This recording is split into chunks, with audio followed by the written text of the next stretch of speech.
تعالیٰ کو 3 فعل بڑے پسند ہیں بندے کے. ایک کسی غلام کو آزاد کرنا یا کروانا، بھوکے کو کھانا کھلانا، کسی مقروض کا قرض ادا کرنا.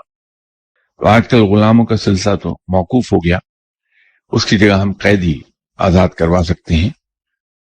اس عید پر عید سے کوئی 4-5 روز پہلے ایک فیملی جو کھرب پتی لوگ ہیں، وہ فیملی میرے گھر پر آئی ہوئی تھی پوری.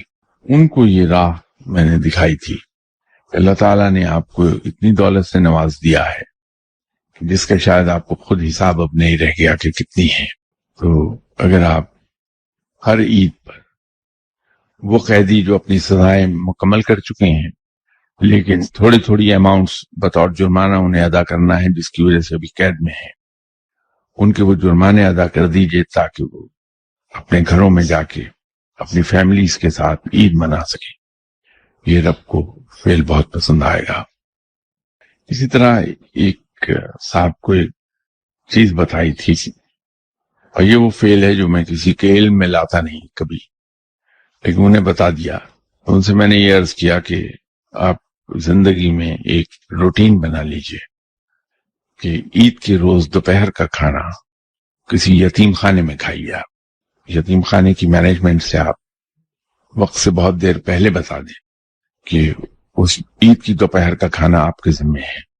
تو بالکل اسی طرح جیسے آپ اپنے بیٹے کا ولیمہ کریں یا اپنے بیٹے کی سالگرہ کا ڈنر دیں، آپ تو جس اہتمام اور جس سٹینڈرڈ کو مینٹین کریں گے آپ اسی سٹینڈرڈ سے وہاں ٹیبلز لگوائیے. اسی طرح اس پر imported cutlery, imported crockery, table cloth, flower vase ہر ٹیبل پر وہ رکھیے. تو آپ اور آپ کی وائف ان یتیم بچوں کے ساتھ اس اہتمام کے ساتھ جیسے کسی کے ولیمے کی دعوت ہے وہ کھانا کھائیے، رب بڑا راضی ہوگا. تو ان صاحب نے اسی پہ دوپہر کا کھانا انہوں نے اور ان کی وائف نے فاؤنٹین ہاؤس میں کھایا. 400 بچے وہ ہیں جو ذہنی طور پر بیچارے معذور ہیں. تو میں نے تو کھانے کا کہا تھا، اللہ انہیں اس کی جزا دے. وہ انہوں نے ہر بچے وہیں ایک ٹیلر کی شاپ اندر شفٹ کر دی کہ یہ 400 بچوں کے 2 جوڑے آپ سی کے دے دیں انہیں عید کے، ہر ایک کا میئرمنٹ لے کے سی دیں، اور ہر بچے کو عید کے گفٹ دیے کہ یہ آپ کے لیے ہے.